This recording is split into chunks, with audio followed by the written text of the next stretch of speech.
Hey, very good morning and good evening, everyone. Welcome back.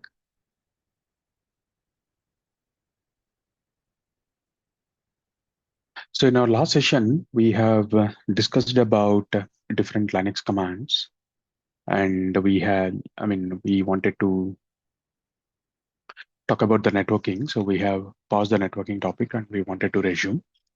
So let's continue with that.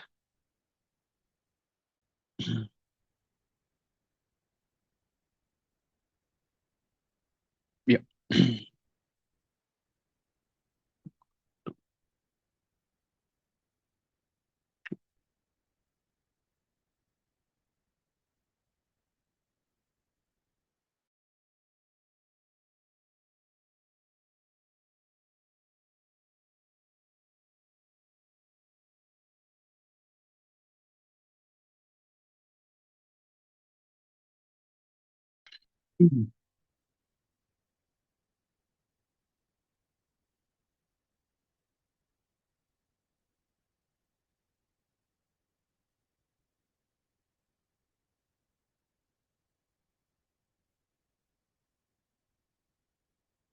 It failed.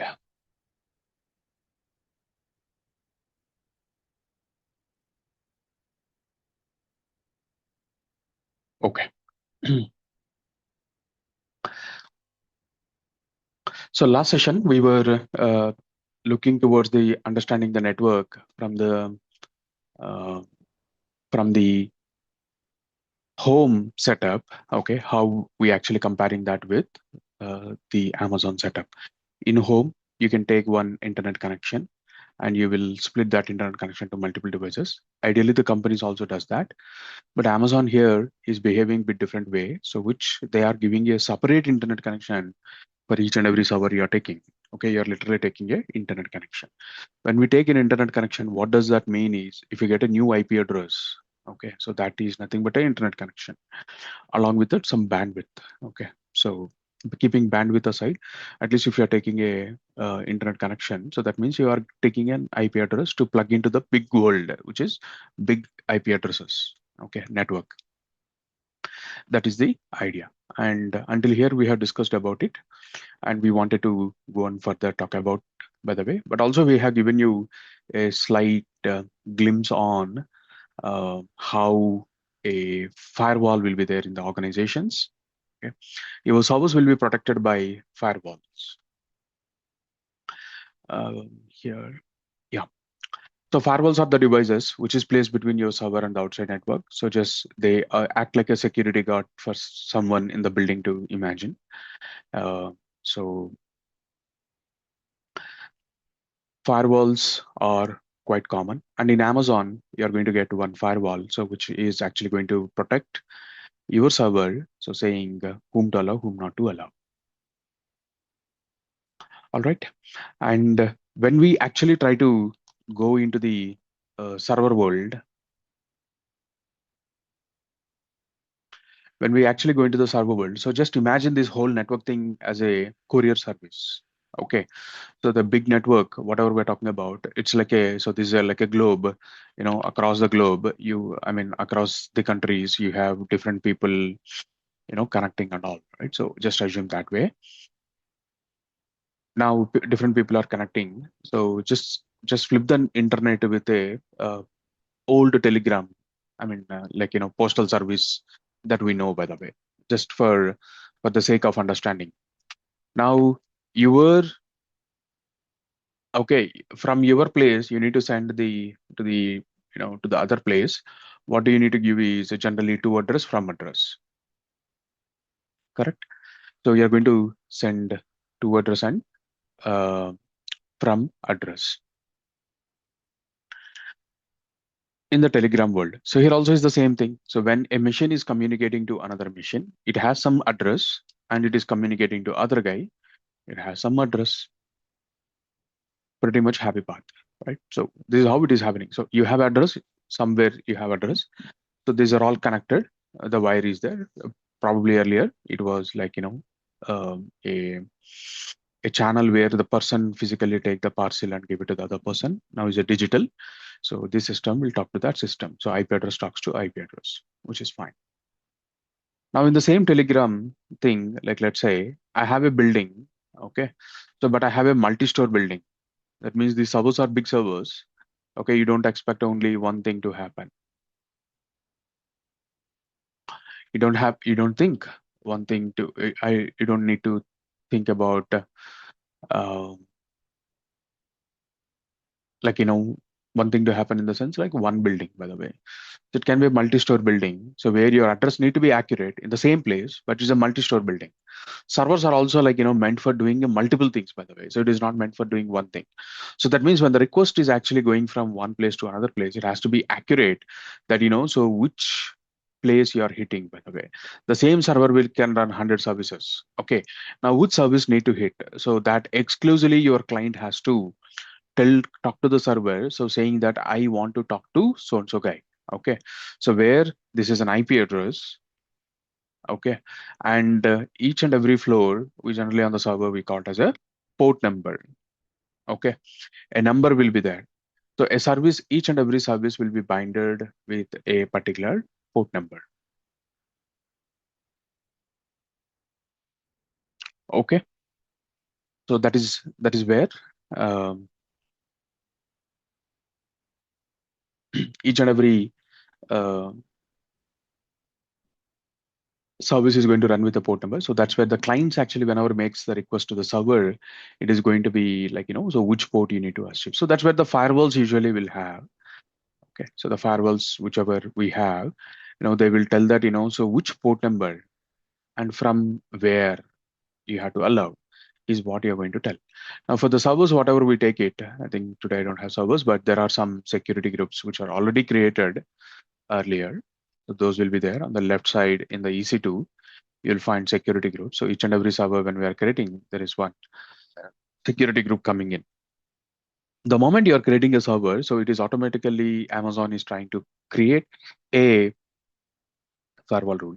So big zeros it is giving. So who is big zeros? Big zeros is the internet. So the full internet, each and every server is going to be one IP address, but the full internet representation, so we will give it as 0.0.0/0. So it's a full internet. Anyone from the internet representation is what is this, by the way. All right. So this is how it is designed. Okay. So now what is the security group is telling? So anyone from the internet can talk to my server. So wherever this security group is attached, and a port number 22 is allowed. Okay. So that is what is written. So for an example, if I launch an instance,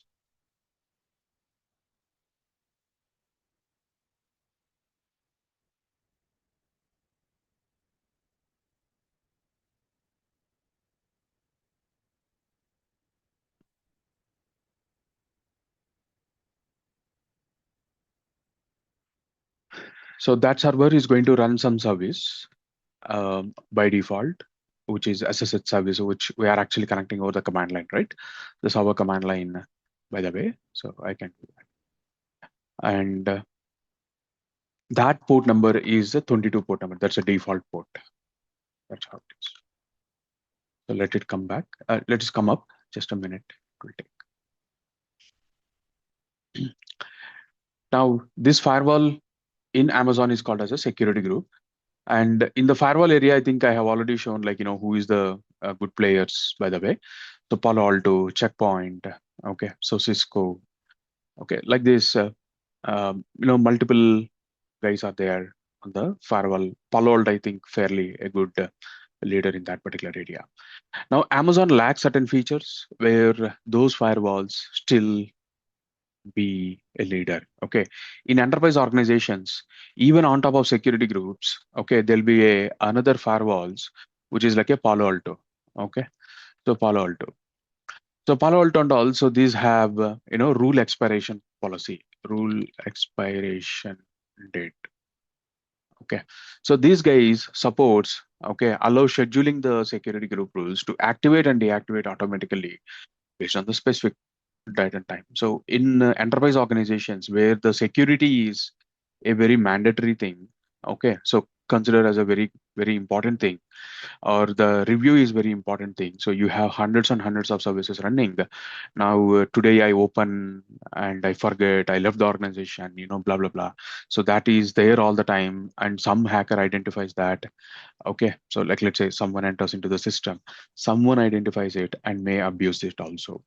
So that's where usually, like, so for auditing purpose, any security group which is given, so which comes with a time bounding. So after certain time, it will get expiry. Okay. So now Amazon comes from a engineering background, but not from a security background. So they lack certain features, especially the security group, expiry rule is one of the biggest, you know, uh, disadvantage that you have in Amazon. But you have to live with it, or else generally you inject a firewall which has the capabilities that usually happens in the organizations. Okay, so considers, like, you have a two-level security group, you can't avoid. That is mandatory for your server. That is by design in the Amazon. But however, you also require expiration. So while the security group is not expiring, on top of that, on the network level, okay, between communications, by the way, so they inject, we inject in the cloud, the Palo Alto also on the networking level. Okay, so that is how uh, it is going to be the way that we run in the organizations. But that's okay. Just for us now, it is a security group is the one that is a firewall which we have. Now we'll go and deal with connecting to the server once. Now, if I wanted to check, like, what all the ports which are open, so because it connects on particular port, now if I wanted to check what is the ports and services running on my system, then you can go for ss command, sudo ss lntp. Okay, so usually, like, you can give ss also will give you the information. Now you can give -l only because it provides a lot of information. I don't want all that information. So just give me the established, sorry, you give me the listening, which all my server is listening, the port numbers, you get the L. And listening also, you get some other things. Okay. So TCP, UDP, Ustring, NL, so different things you are getting. But I'm majorly looking, like, network traffic. Now the network traffic is T. You can consider TCP, the network traffic, so T. So now you can see that it is giving you the SSH is open. But if you'd like to see the numbers rather than the name, N you can give. So you can see that it is giving you a number. So that means in this server, port number 22 is open. In this server, port number 22 is open. That is what it is telling. And if I wanted to check which process also has opened it, I can give P enter. So P enter actually ideally should show the process. Now that normal command will not be able to show. You can go for sudo. So then it will be able to show that. So this is the process ID which has opened this port number. You get a relation.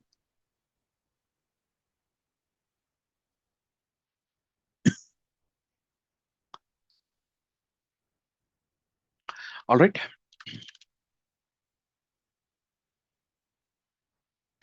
So this is how I can check my server level whether the port is open or not. So that's how you can do that. Systemctl status. Let me try this. Yeah. So even you can take the process ID and you can give systemctl status of that particular process. It tells you this is a open sshd.service, sh service. Okay. You can relate all this. But so this service has opened this particular port number. Now, if I stop that service, then what happens? That okay, so that port will get closed. So that means whenever we go on into the server and you start a service, it actually runs a process. And to serve the customers, it opens certain port and that port to be accessed by the customer. So in between, the firewall need to be open. Okay. Without a firewall open, it will not work. So for an example, sudo DNF install. I'll go for a web server, so which is nginx.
So I'm installing the Nginx.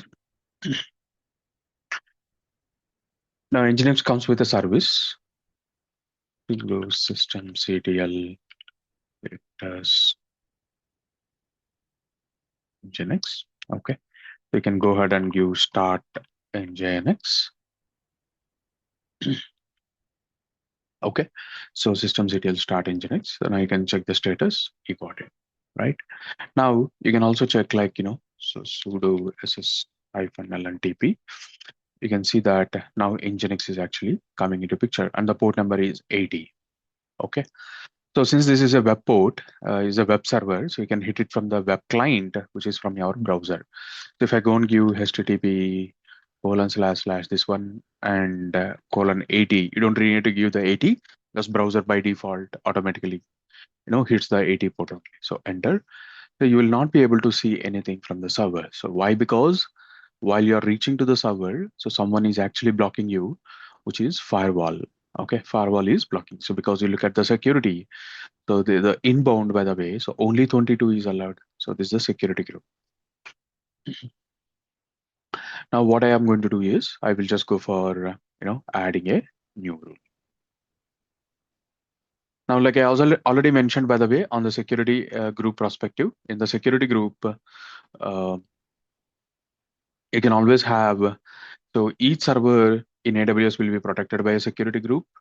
A single security group can protect all the servers. That means multiple servers can protect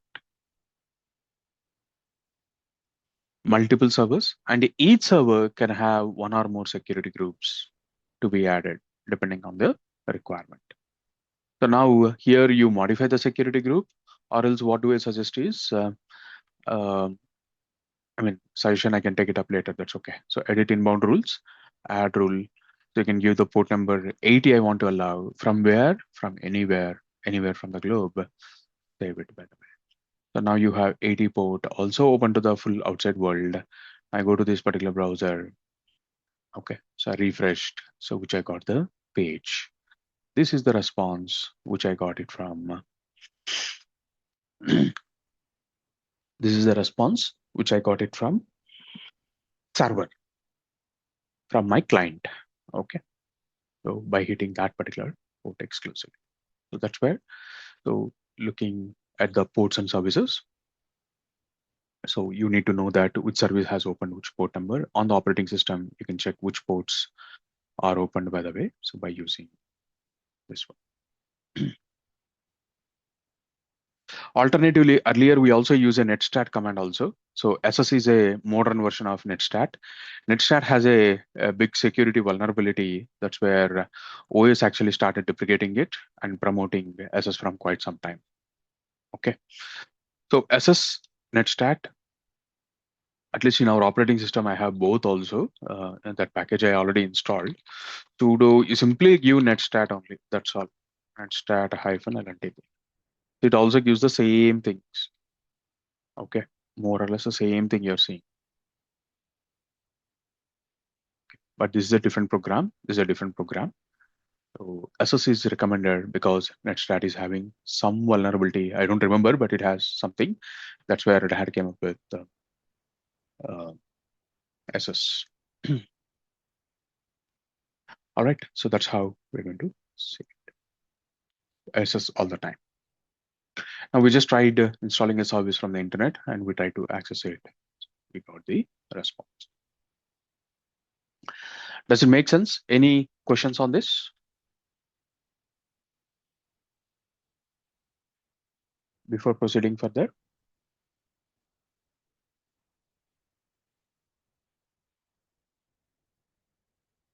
Good.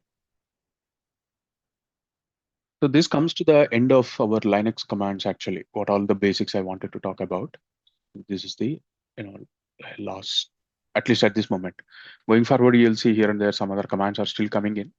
But at least to start our job, by the way, so this is something I wanted to. Hi, Yes. Jatin this side. I just want to ask that is there any port number range which we are giving, or is it random or according to the organization? There are some standard ports, by the way, like SSH is a standard port. In also there is something called as what is this group name? Organization. Some NA it will come. Uh, VA slash etc services. So this is IANA. Okay, IANA is a network. I think initial network communication community, by the way. So when this has started, when the port numbers came into the picture, so they have designed certain port numbers for certain um, certain port numbers for certain services, by the way. So SSH has been reserved for 22 number. Now most of the organizations so still go for the same port number, okay, for SSH, by the way. But there are certain companies even they disable the port number to some other port number also they will do, like not disable, change the port number to some other port number, okay. And yeah, so like it again as depends upon company to company it deals with. But actually our goal is the end customer who is accessing our website. End customer who is accessing the website, you will not go and open Google with certain port number. You always type google.com and it actually hits the servers on the default port only. So that is how it was the design, right? So which essentially means um, so at least to the end user it's a standard port, and for internal purpose it is all depends upon the organization to organization. So if someone is interested on changing it, they'll change it, otherwise they will go for this some port number, so running the service, by the way. So that's how it is. Standard ports we usually I mean, there are certain organizations even change the standard ports, because if any intruder knows that there is a standard port, so they just to avoid that risk, by the way, there are organizations, even there are practices to even the change the default port to some other ports also. But wherever you're dealing with the end customers, you don't deal with the change of the ports. That is a burden to the end user. So we'll not do that. That's how it was. Clear? Yeah, it is clear. Any other questions?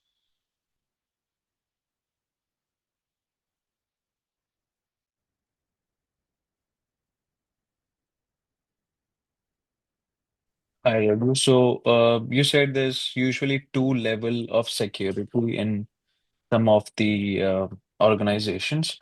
So, while making the rules, they usually use the general port because there is end users involved, or the rule. So, how do you make sure like there is no intruder, or how does it work actually? So we'll look into the security time. We have a topic at the end of the train, or like last topic is actually security. If you look at the roadmap or my roadmap, if you look in, so we'll talk about all these security practices, like how to avoid all those particular things. We'll see the upcoming topic in Azure. Sure. Thank you.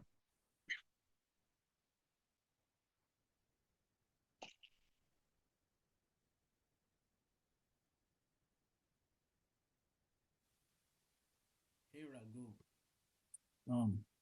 When you run the command SSLNTP to Yeah. see what is open for listening to connection, can you explain the process by which the server, the logic by which server, generates to this? Um, Server generates to this port number, you're saying, or Yeah, can you explain the process that goes in the system to generate this or to open a port for connection to come in? yeah. So these programs are written in such a way that you make a OS call to open a particular port number. So that's how it is. There's a OS calls, they'll make it to open the port numbers, like how they are opening or using the OS calls to open a process, right? So the same way they use certain OS level calls to make the port open, by the way. And even I can also open certain port number and see command, open a port, just as an example. Okay, for me, without writing any program, if I wanted to open a port number, let's say, I have some example here. Okay. So then if I can go here, sudo SSLNTP. So I can see that there's a 1234 port number which is coming into picture. Okay, so this NC command is making some OS call to open a port number. The port is now open.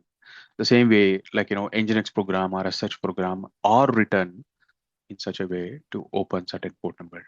Now, which port to open? There'll be a configurations all the time. So cat /etc /sshd_config, maybe grep for port, and also I'll search for the case insensitivity. The grep port spelling permission denied sudo.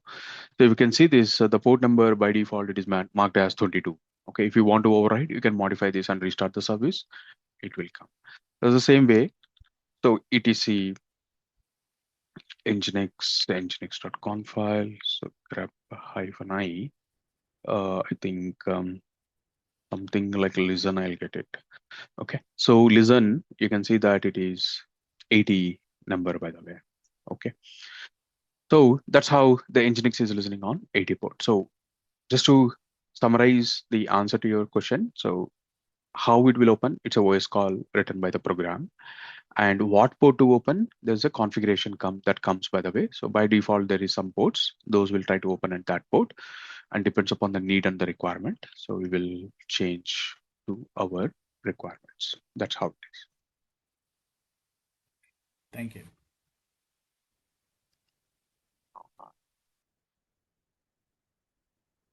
Okay. Cool. So the next one, which we wanted to talk about is we wanted to start with the learnings that what we have learned so far. I would like to drive you now into a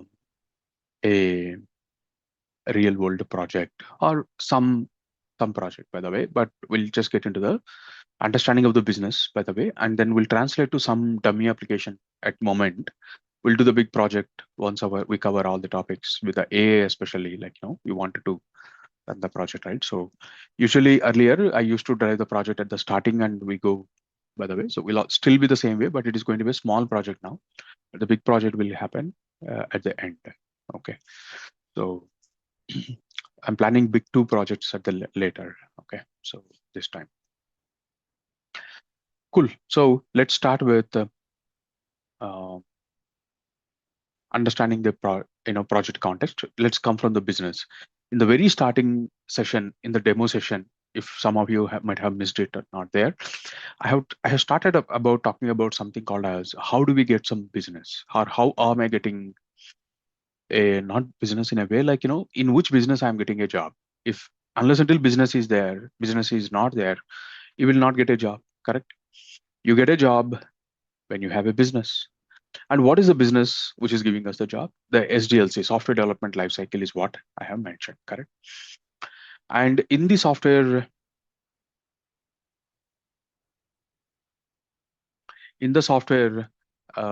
development, uh, by the way, we are going to have different roles, and where the engineering is also one of the roles. So if you look at that business, okay, there are companies, okay, who actually generates the code or make the products to sell the product. Okay, so to sell the software as a product, by the way. So you name the companies like typically a software companies, maybe like you can go for, let's say IBM, okay, Oracle, Google, Microsoft.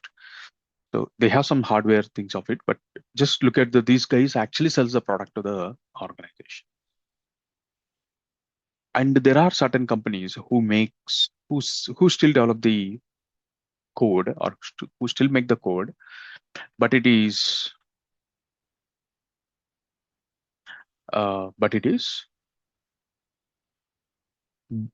a business. For an example, bank as a business, okay, entertainment as a business.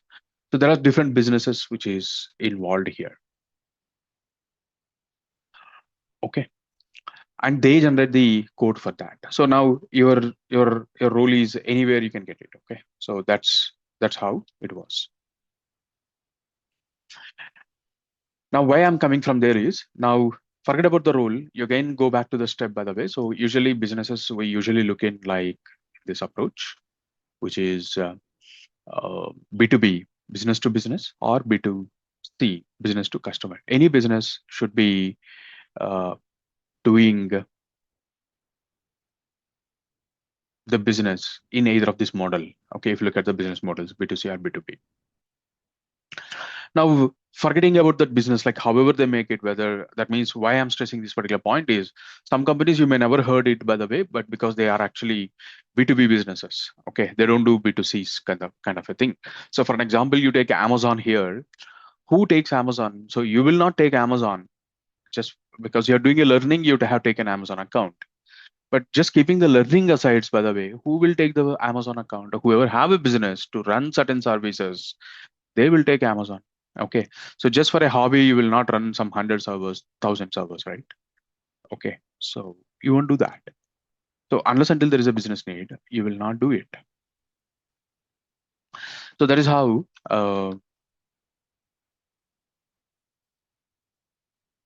the businesses may be either they're serving the direct customers or some businesses, or even there are certain cases where you have both, by the way.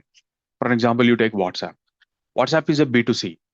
Okay. So that means they will give you the, so services to the end customer, and also they'll give to the businesses also. That means like businesses means you might have very recently, like, 4 or 5 years, if you look at the trend, there's a lot of messages that, so companies send the messages over WhatsApp. Even some of you would have received our marketing message that we are starting a batch as well, right? So, okay. So I'm a B2B guy, like, for me, WhatsApp sending to me because I have another business to do. Okay. For WhatsApp, I'm a B2B guy. Okay. Whereas if you are using WhatsApp like as an end user, so just for your normal, so then that is a B2C. WhatsApp is still selling to you. Now, why I just give you the general context. This is of nowhere related to our application, but just general context only. I wanted to give this. So you need to understand every business is going to be either B2C or B2B. Now, if you look at the model, by the way, like, so most of the revenue generation comes the B2Bs, by the way, 70-80% it will cross even. Okay. So B2B is the big business generally you can consider, not the B2C. By doing B2C, you will never earn more. That is as simple as that. Okay, by business philosophy. You take any, okay, any guy who have become rich, by the way, so it was never due to B2Cs. It is always through B2Bs only. Okay, you go and do any business study also. Right? So looking at it now, how actually the applications will be made, either it is a B2B or a B2C, this modern application architecture, if you look in, so there'll be a presentation layer. There'll be 3 layers, by the way. There's a presentation layer, so where your mobile or the web interface come into picture. Either you can have a mobile application, or you can have a mobile application, or you can have a web application, doesn't matter, or a desktop application. Desktop application is no more gone, is no more that much, by the way. I think desktop applications is going away, right? So even to I mean, you take the heavy products like Microsoft and all also. You take Microsoft, okay. So if you go back, look at the any of their core products, like let's say Microsoft Office or Microsoft Windows. Okay, so you take Microsoft, a classic example, like, Microsoft Office. Microsoft Office earlier, okay, when I need to buy in 1990s, okay, if I need to,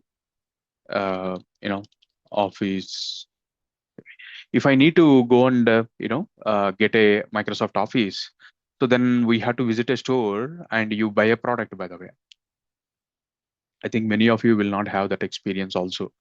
I think, so even going into a store and buying, so visiting a store and buying this is actually a box. Okay, consider this as a box. How many of you have bought it maybe through eBay or somewhere, like, it got shipped to you? Okay, so this was like 1990s story. And after that, Microsoft came up with an idea of, so why to ship on all and on the CD and DVD. So what they do is after internet becoming so famous, then what they have done is they started providing a exe file. You install the exe file, then you have a license key. Okay, you have a license key. They will send you the key over the email. Okay, so they stopped shipping all these CD, DVDs and all. Now today, even that is actually crossed. So today they came up with a SaaS-based model, and that is all installations, by the way. And slowly now they moved on to the Office 365. Okay, Office 365 is what? Everything on the web browser, by the way. So you get all the Office products just on the browser. You don't need to install anything or so do anything. So you simply use the browser. Okay, that is so that means the web-based applications is the trend. Okay, at least it's been the trend from almost like 15 years you can consider. Okay, more than 15 years. You can say 20 years, almost like 20-25 years. Okay, so the web is the trend, especially the Gmail kind of a things came into picture, like Amazon.com. Okay, kind of a things came into picture.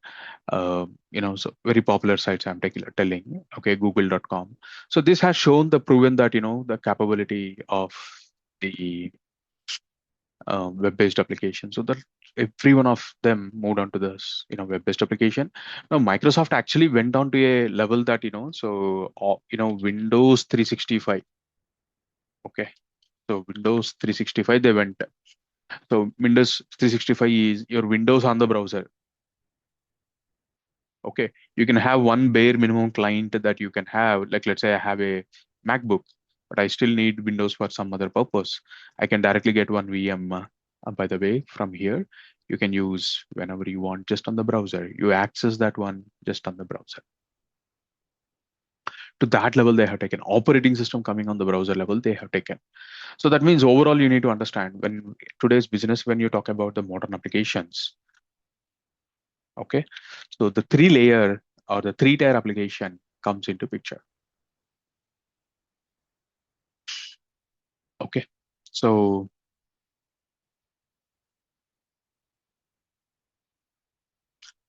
the three tier layers, you will be having a presentation layer, which is your mobile or the web,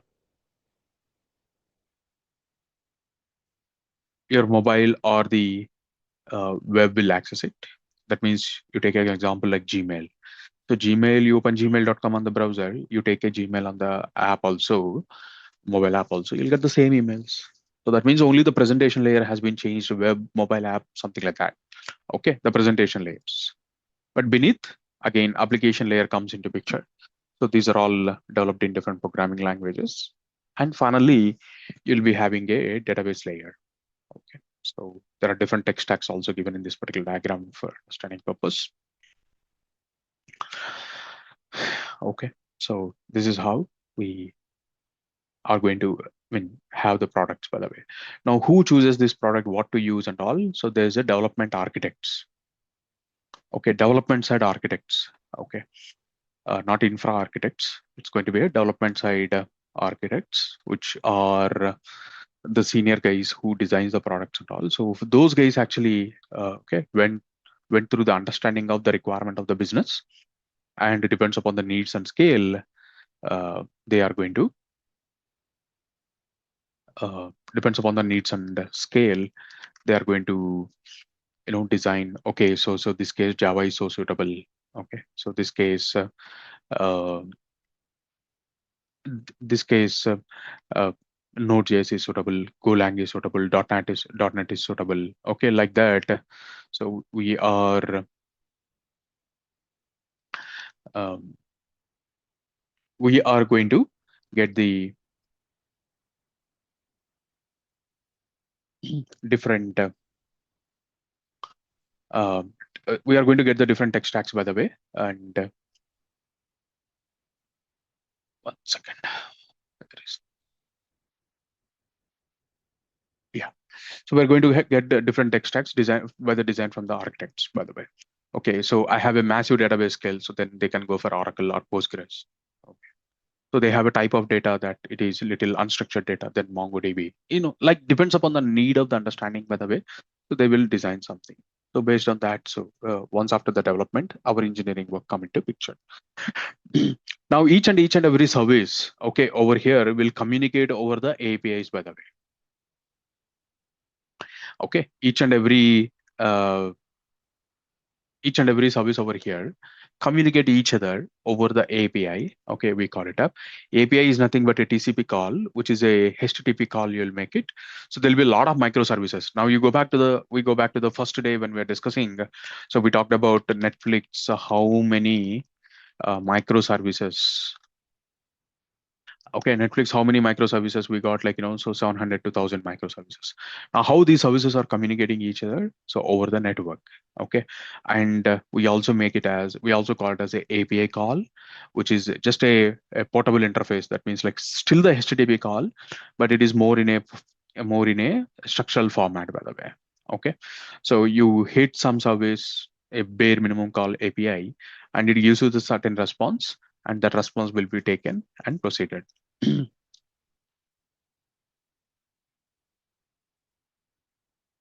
Okay.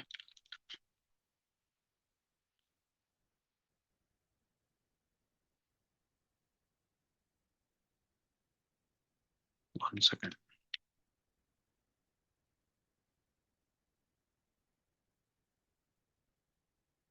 Okay. So all these particular services is going to communicate each other over the API. Now you look at the three layers that you're looking at. So this is generally called it as a three-tier architecture. This is generally called as what? Three-tier architecture. Okay. Now if the services are more and more, so generally we call it as a entire application. Okay. That means like generally like you have more in presentation layer. I have mobile app, web app. A desktop also I have, like let's say three. I have applications, like let's say I have 1000 services, like so 1000 databases. I have couples. Okay, few couple I have. So rather than telling certain things, so we generally call it as an entire application. So which is generally gives an idea that it's a uh, enterprise level application. You have more and more services. So, but the high level architecture is always a three tier. This three tier is always a presentation layer, application layer, business layer, by the way, and a database layer. So where you have uh, the business involved, sorry, data involved, needed for the business. Okay, so this is how we are going to have the different services, by the way. Now, from this assumption, so we are going to go for certain project. But if you look at the, so these are actually made it as a. So now all these particular, at least these two layers, the database is always a separate. These two layers are actually earlier back in days. So we used to couple with a single service. We used to call it as a monolith, by the way. Okay, so monolith.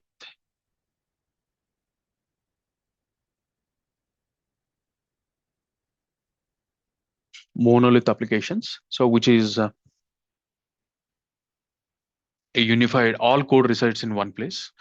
Okay, allow for initial development and initial development. They're not telling overall development. Okay, the monolith application is a unified self-contained architecture where all the functional components, UI, business logic, and data access are tightly coupled and built as a single unit. Okay, so that means it is going to be a single piece, by the way. Okay, big piece having everything. But whereas in the microservices, they come and start splitting the things.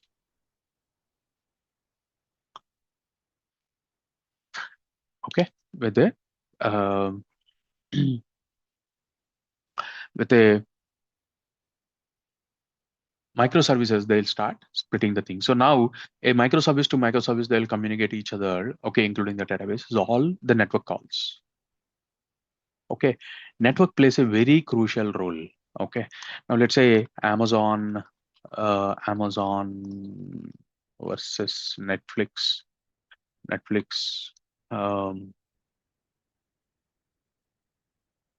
microservices diagram. Okay, so these both guys, like Amazon.com and as well as the Netflix, both are tech companies. Once they actually in some presentations, they have both given the the diagram for their company, by the way. So these are all small dots connecting each other.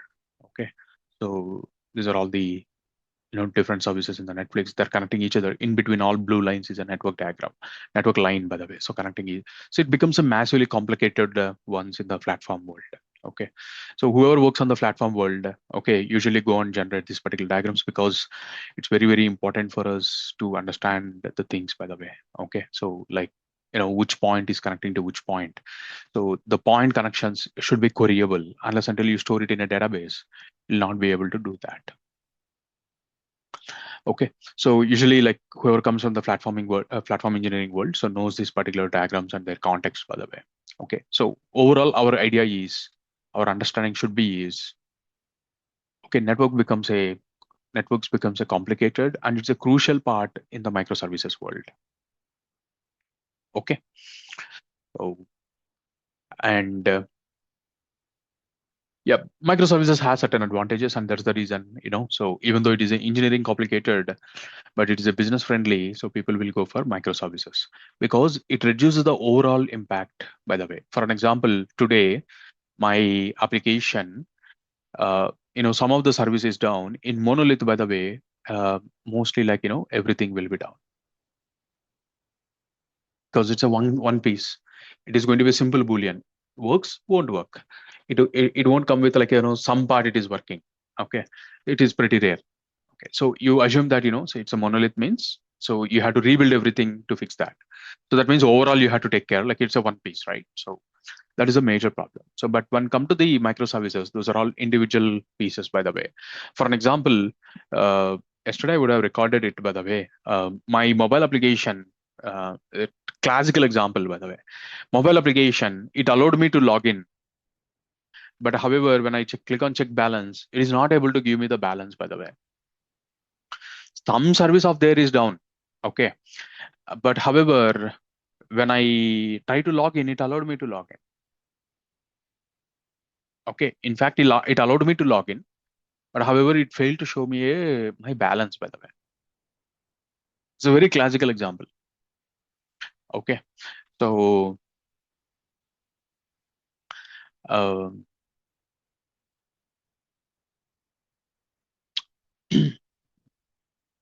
now overall impact will go down. So that means still what I can do, maybe I can go ahead and, so still my balance is actually current balance is not showing. Okay. So still I can go and do something, maybe, by the way, but allowed me, it was not showing me the, actually there was a very good example. I would have recorded it. It did not actually got that idea. Even it allowed me to look at my statement also. Previous transactions it was showing. Only it was missing to show the current balance. Okay. But that means like, I can still go for the statement. Okay. I can go back and check like, so what all the payments I have done. Okay. Maybe new payments. I don't know whether still my balance is there. That's just the UI not able to show it. Maybe I could have done some payments also. Okay. So the overall downtime is actually less if you look in, like, whereas the monolith that is not working means even you don't expect the login also works. Okay. To that extent, monolith will be. So it will not work. Okay. So it also you get a horizontal scalability. Okay. Horizontal scalability, you get it like usually, for example, I can take certain services uh, in as a bank as an example, for an example. Okay. So if I have a bank and usually we see the logins at the month end and as well as the month starting. A lot of people log in, certain companies, mostly software companies use the salary at the end of the month, and certain general other companies like, you have small scale industries and even the big companies also. Um in India, actually, there is I mean, so the governments will get let's put that way, government will get the salary either on first or after first only. They'll not get on the month ends. Okay, that means overall load that we see on the systems is going to be slightly end of the month and more on the after the starting of the month, couple of days, by the way, until the, so the EMI dates completes. Usually like 5th of every month is general EMI's dates considered. Okay, so by that time the logins will be very huge but after that my login service will simply go for a down. So during that time, okay, so then only certain services I need to scale it up. While I know it, I'll scale it up, by the way. All right. So that is how uh, horizontal scaling will come into. Single piece you can scale. Okay. And also developer will get a programming flexibility that one microservices they can use one language, another microservices they can use another language, like that. So That is the another advantage. And also you will get a capability of polycloud capability. So that means you can run some services in one cloud, some services in one cloud, or not the cloud to cloud, by the way. Some services you can run in your own data center, some services you can run in the cloud. Okay, that is the idea. All right. So until now you have understood, like, so how the applications will be. It's going to be a 3-tier applications you're going to have, and those are all microservices. And while the microservices are microservices, while microservices are uh, highly reliable on networks, your network becomes a quite complicated thing, by the way. Okay. Now we wanted to get onto the project. So before to that, any questions on this?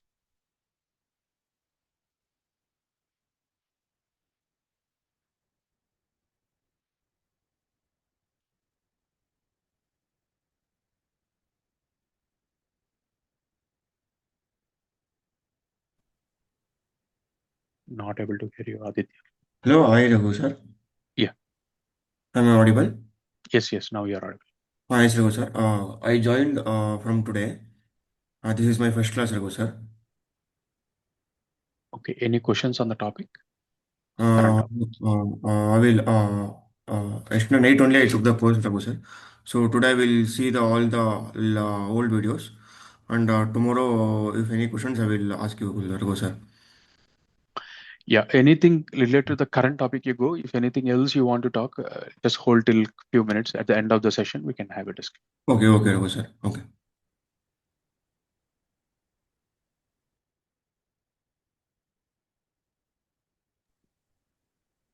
Hi, Raghu. So, my question is the programming flexibility. So that they can choose whichever language they want on each microservice. So, is it uh, compulsory, like any organization, they restrict only to, they don't go for open source, like they just want something which is not open source, or they have some, restrictions to different languages. So is it true for all the organizations, or there is some restrictions? So today you can't run any company without an open source, right? It's as simple as that. Yeah, Correct? that makes sense. But again, with open source, is there any, security issues, we see that, You have to generally handle. open source. That's what Okay. getting paid for, right? So, or you can't Ah, stop the business because, like open source, there may be something that comes in. So there are few incidents even happened also, right? So, but you can't stop that open source thing. Okay, you have to live with it. Without that, you can't even run the company also. For an example, some of the things like you don't even get paid for that. You don't have any paid things also for that, right? So for an example, you want to develop on Node.js. So there is no paid guy for that, right? So Node.js is a complete open source. Python is a complete open source. If you want to develop the program, you have to develop on it. Or else you go to the COBOL and you pay to IBM and you get it, by the way. Okay. So yes, you get it. But now you go to the COBOL, by the way, so they'll charge you core licenses, by the way. You end up paying, so for an example, a recent thing we were calculating um, for something I think is almost like, one CPU core almost comes to like, half a crore in Indian rupees, by the way. So that means, like, let's say if you're running your application on some, 256 core systems, let's say total, by the way, you end up paying, so 128 crores just to use COBOL. Okay. And now going and finding the COBOL developer is highly hypothetical, right? So you will not find it. And that's where I think I just picked up this example because of the recent last week IBM collapse because of the COBOL, Claude giving the COBOL support, by the way, right? So yeah, uh, the overall point is you'll not be able to sustain without the open source world. You have to live with it and you have to manage that. So that again, I mean, how to manage and all. So probably you'll get it in the security things, like when you're actually. So there is something called as SBOM. Okay, so we had to work on the SBOM reports, by the way. So there, to generate that report, now there are certain companies who provide the certification for on what you are actually using it. Okay, so that's how you can get it. And certain companies, okay, I'm not sure. You have ThoughtWorks Tech Radar is there. Okay, so certain companies, what they will do is they will define a tech radar for the companies. This is also a GitHub forked one. So a lot of companies forks this. Plus GitHub. So this is the one, and this is the actual radar. Now over here, so you'll have a tech radar, by the way. So now you will be having, your company also will have, so define a radar. So where you want to position a particular software, by the way. So, and based on that, it will be given to the employees, like whoever is doing the developments, by the way. So look at this forecast, by the way. So certain things like, so which is under hold. Now I can see that here, majority of the places I don't see hold, but here on the techniques which are on hold. So text to SQL is a practice. It should be in hold. Okay, so something. So something standalone data engineering teams, you should not be doing that way. Okay, a suggestion, by the way, right? So I think is the tech side, you don't see much, by the way. So it's mostly related to the teams, it seems. Okay, so you're getting it. Now, just to summarize, by the way, the open source, while you are dealing with it, so while you are using it, you had to go for certain SBOM kind of a thing. So to determine whether whatever you're using doesn't have any vulnerability in the chain of the dependencies it is being used. There are tools to generate this one. So we'll see that in the security. So by this, I'll get the confidence of what to use, what not to use. And also, like for an example, you have given let's say you're a business company. Now you have given a product development to some other third-party company, like let's say maybe a TCS or Accenture. You have given a software development project to them. That doesn't mean that, so the product which they are giving you to you is a certified, and Accenture is bulletproof for the security, by the way, right? So when you are inheriting, by the way, in your company, you have to follow the process of whoever the code it is given, whether it is a paid code or as an open source code, you still need to go through the exercise of, looking at the SBOM activities and determine that everything is clean. Okay. And also in certain organizations, like, where you have known things on the platform, like, this is a known problem, you should not go there, by the way. So, things like this radar will help you, by the way. So you can build your own radar from this GitHub as well. So that's how, we do. Got it. Thank My you. experience, at least, yeah. People may be on the other world, maybe differing, dealing with other ways also, but at least my experience, I'm telling you. And recently we have, done some exercise also, connecting connecting to the AI to the radars. Okay, so these radars, like in the AI, now AI you asked to generate a code. Now you have to set the boundary to the AI that what technology to use. Okay, what something to be used, not to use. Okay, it's been connected to this radar, and from the radar it gains the context, and uh, make the code need for is within the company designed things only. Okay, it will not generate something randomly, which is so famous, by the way. Okay, so that's how it is. It can, there's other use cases also, even in the latest world as well, for this radar, either for the human or for the systems as well. Yeah. Any other questions before going to the project?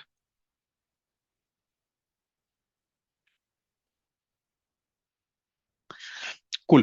So now the project environment setup, so is going to be demonstrating uh, a wealth management project. I just changed this, like I mentioned, this e-commerce, and another bank project also. We'll try to do it at the end of the training. As of now, this is a wealth management project. So just made it again. I had to make it to simplify the things. Small project. So the web layer, you always have the front end, by the way, and in behind, by the way. So this is a presentation layer, so which is coming as a front end service, so hosted on front end. And after that, you have a application layer. So application layer is you have three services here. So that means 3 microservices. And the databases, I have only one database, by the way. For the same database you use for different purpose, the different services, by the way. Okay. And the caching and messaging will not have in this application. Intentionally, I don't want to complicate at the starting. So we'll just go with the small understanding, by the way. So let's learn all the tools. And in the ending, by the way, so again, we'll redefine the architecture. I mean, we'll go through some product architectures also, like how those will be certain use cases you can go with, and we'll do it. But anyhow, so this is what is you have the architecture diagram. So I have 3-layer application, 1 front end, 3 backends, and 1 database I'm having. Okay.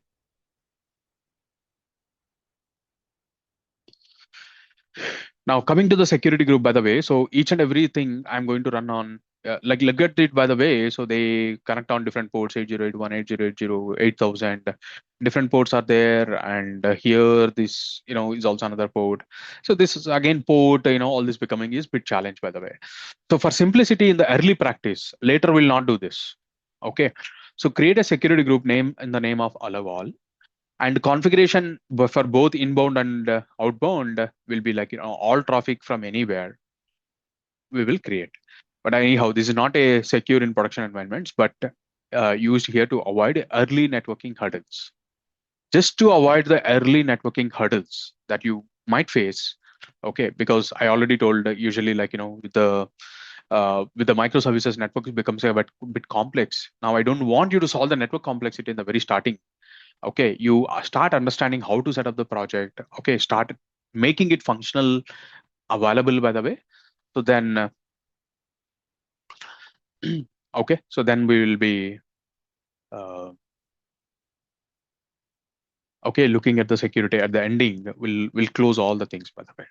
So this becomes invalid at one point of time, so which is allow all security. So what I'm telling is, you go ahead and create one security group, so which is allow all, name allow all. It can be any name, it's of your comfort, but I'm just picked up allow all, and all traffic and anywhere, both inbound and outbound.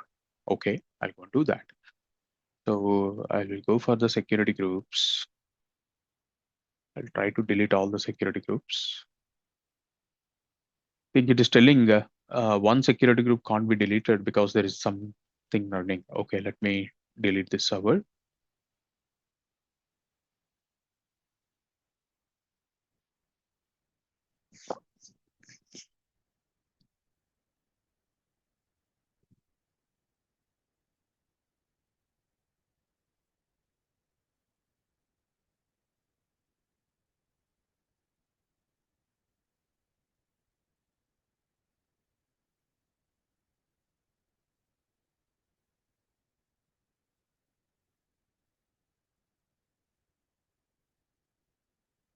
Okay, it's terminated now. I'll go to the security groups. I will just refresh this. And there are many security groups which is created just to avoid the confusions. So now we can go for delete. Every day when I launched an instance, one security group came in. There'll be one default security group. You can't remove that. That's by design of Amazon. Let it be. Now I will go and create a security group, and I'll name it as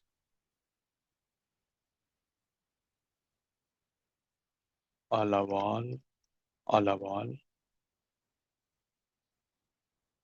all traffic from anywhere. All traffic from anywhere. Create a security. So from now on, whenever you're creating an instance, you can choose this allow all security group. So that means if I go to the instance creation, launch instance. Okay. Now, if you come down, you will find out the security group selection. You can just click on this and choose allow all. Okay. So since you created one, that's what is the security group thing. And server sizing, by the way, each and every server should be a T3 small size. So that means we are choosing all the time is T3 micro. I think T3 micro is also okay. It's just the 1 GB of RAM, especially the database you require a little bit higher size.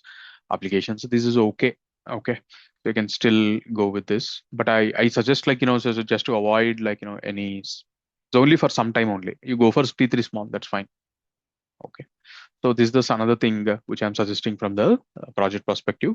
So T is a family, by the way. So Amazon groups the servers in family, AWS server family. Okay. So you have different families that they offer. There's a T series, which is a very general purpose hardware. Now these are all the different, so series that they have. Okay. And which we are using is T series.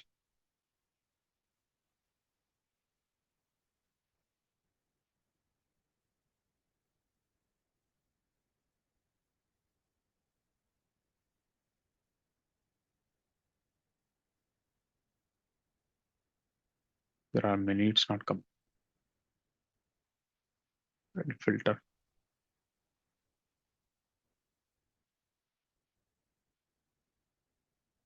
So you can see this, there is a T series. Okay, so you have it.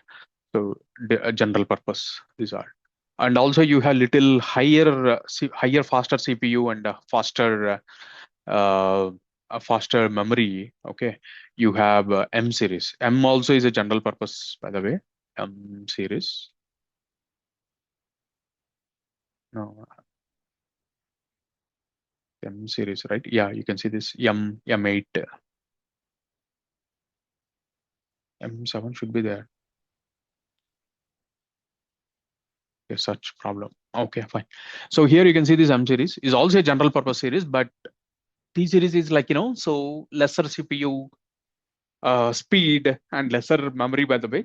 And whereas the M series is little, so the processor speed will be higher, memory speed will be higher. Okay, so you will get a faster servers. Or else if you are going for a very generalized, or sorry, not generalized, but you are going for intensivity from application. For an example, there's a compute instances. Just if you are having a high compute requirement, or memory intense. So when you are actually dealing with databases, like, memory related applications, so you have memory optimized. So like that, they have a different categories, by the way. So the T is a family that you get it. So which is a general purpose hardware. And the T3 means is the generation hardware. T4 is also available, if you have seen, but T4 they are giving a ARM hardware, not the x86 hardware. So that's where T3. Okay, ARM means like so certain processors, like um, usually, like, AMD offers ARM series generally. Intel don't have it. So like you take MacBook, by the way, so they have their own processor. M series now. Okay, M1, M2, M3, M4. So these are their their own processor. Okay, Intel processor, like, so x86, by the way, is a x86 architecture is generally assumed as a general purpose one. Okay, so like other vendors also manufacture it, like AMD also. But however, you know. Today I think it is more famous, like, build your own own processor. So that is one of the case study of, like, Intel collapse also, right? So Intel so share price, if you look in, so uh, it actually came down, okay, a couple of times at least. You see this the era where like, MacBook announced their own their own thing. Okay, and recently also there is some reason they went huge down, by the way. Okay, so overall, so Intel is not doing well because of uh, their performance issues. Okay, so though it has a later for some time, so performance wise, I don't think so Intel was doing well. Okay, so that's where everyone coming up with their own Amazon own processor. They have their own processor. Okay, so which is called as Amazon Graviton. Or else you also have so Apple own processor. Okay, so Apple own processor is M1, M2, like that it will come. So you can see this M1, M2, M3. These are all.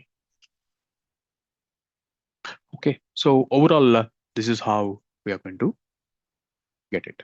Now the small is a t-shirt sizing, like how much size you want. So whether it is micro, small, medium, like the t-shirt sizing they'll offer. Each size has certain CPU and certain memory allocated, and you'll be using that. Okay, so we'll be using T3 small. So whenever I launch an instance, so I'll be choosing T3 small, and I choose my security group. And what is the next one? So you always use the private address for communication purpose. Okay, for server to server communication. So now, according to the diagram, so here is the diagram. You need to talk to from this server. Each block is a server. Okay, each high level block is a server, at least. So I'll remove all this.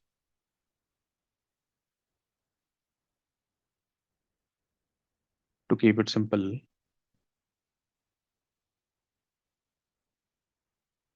so even this is each block is a server.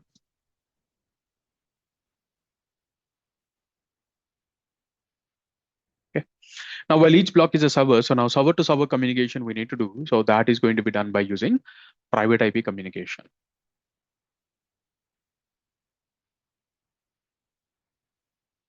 Okay.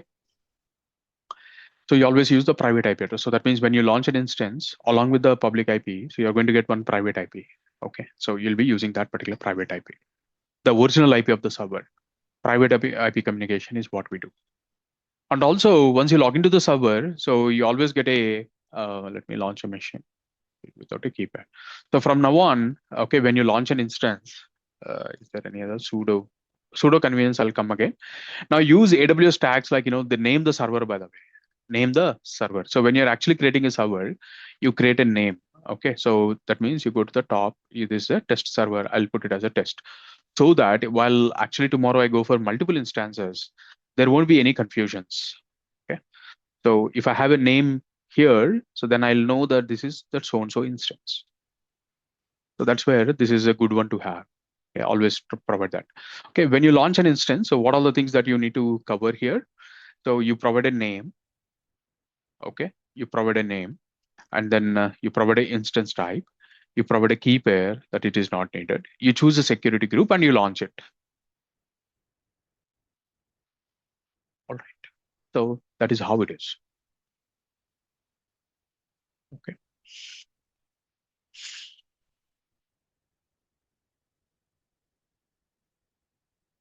Now,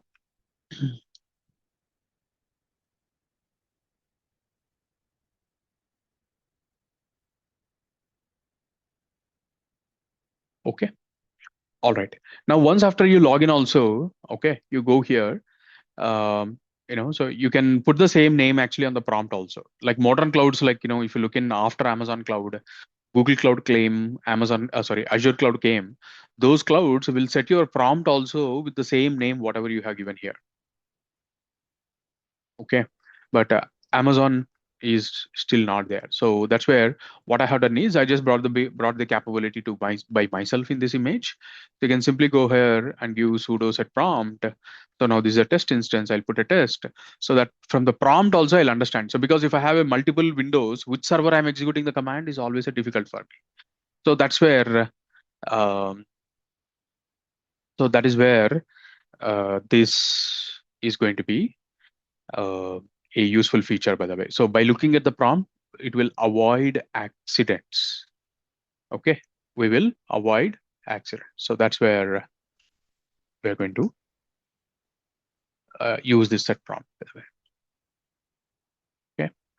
And the last but not least, before starting the project, so there's a sudo convenience. So that means every time you give a sudo prefix before the command, you simply give sudo -i, okay, or else sudo su hyphen, both are equivalent commands only. I usually go for sudo -i. So sudo -i, if I go in, so I'll get into the root user, okay, so directly as a root user, and you can avoid executing prefix as a sudo. But even though now let's say I get executed ls command, so now I logged in as a EC2 user and still I gain to the root access. Now the command, whatever I executed, so still be tracked under the system.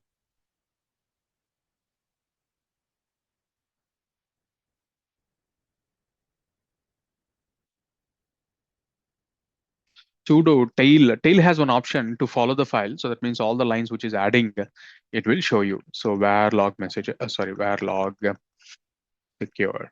Okay. sudo tail -f, sudo spelling wrong.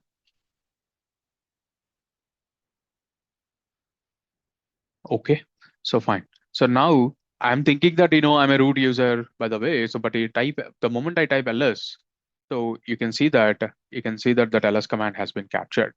That actually it is telling you uh, that in this current directory, this ls command has been executed, right? But you'll be able to still backtrack by looking at the remaining logs also. You will be able to do that. So with some of these numbers, this SID, you'll be able to backtrack the things. So who has done what? Okay, so everything will get logged in the system. Let's say pwd. Anyhow, the command is getting pwd is a native command, may not be monitored. For an example, dnf install, dnf list all. So you can see that there's a command which is executed, and there is a pts0 given here, where the shell I'm actually executing is pts0. And now if I go back to the logs,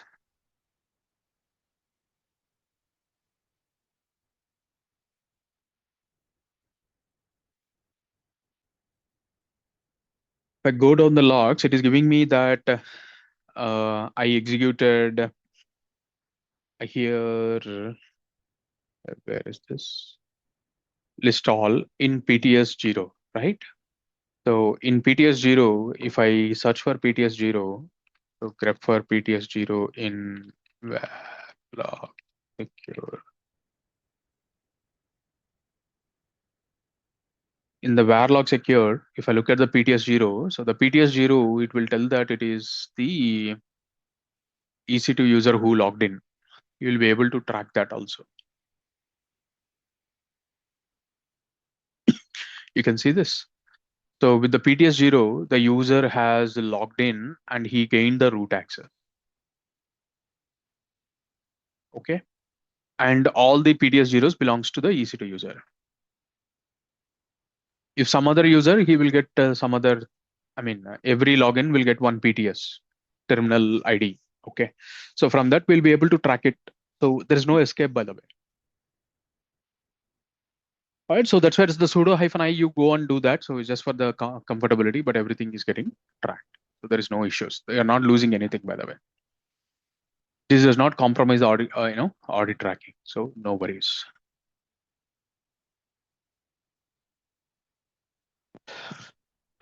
Okay.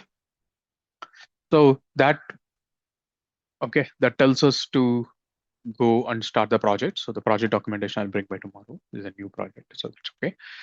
So we'll start the project setup from tomorrow, and we'll do maybe 1-2 days. We'll try to take it up, understand, and set up the project, and then we'll move on. Okay, that's all from my side for today. Any questions?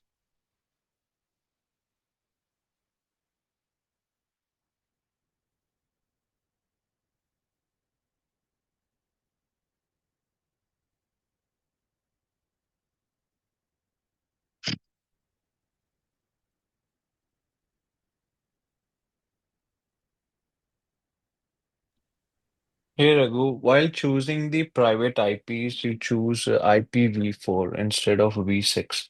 Is this any particular reason or just for security? I think there's different versions. No, version is not for security. Version is for scalability. So that means IPv4, you end up some billion IPs. Okay, but if you need IPs beyond that, you have an assumption or you think about a business that you require beyond billions of IPs, then you go for IPv6 because IPv4 has a limit there. So Okay. yeah, so that's where IPv6 and IPv4 is a two protocols from the TCP itself for communication purpose. And 6 is usually comes from the world of big systems. For example, you take India. Okay, if I go to the so what is my IP? What is my IP address? Okay, so you take a country like India. So the ISP provider, though they are giving IPv4, they are actually offering IPv6, by the way. Now, why they had to come with IPv6? Because the provider I'm using, so maybe have a business visibility that I will go and capture every home in India. So that covers like 100 crore, 120 crore homes, right? So that is the business scale. So that time IPv4 has a limit on that number. So then they started with IPv6. So like that. I think in the server world, I don't think so majorly you can get in, but yeah. So there are people who are using it. Um, yeah, we are starting with IPv4 and it is IPv4 mostly here. Amazon supports IPv6 if you are interested.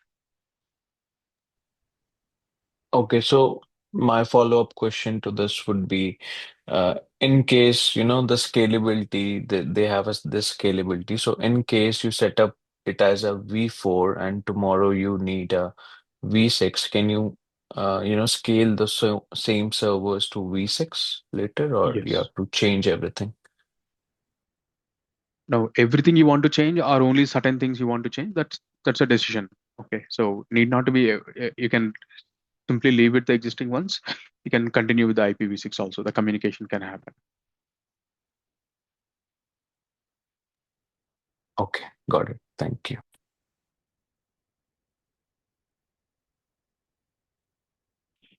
Any other questions?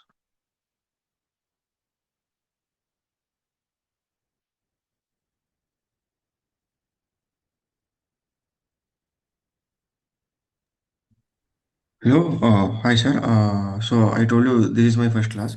So I wanted to know like from where you have started, like AWS or Kubernetes, or from where you have started.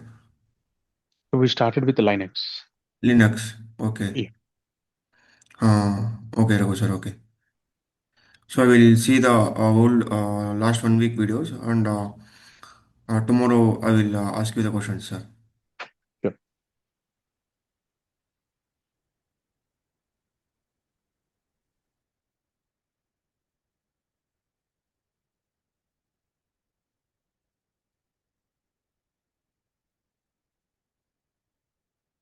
Okay.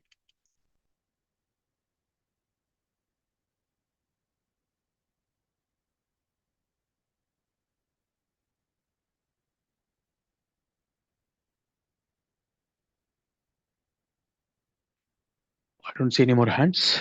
Okay. All right. So let's meet in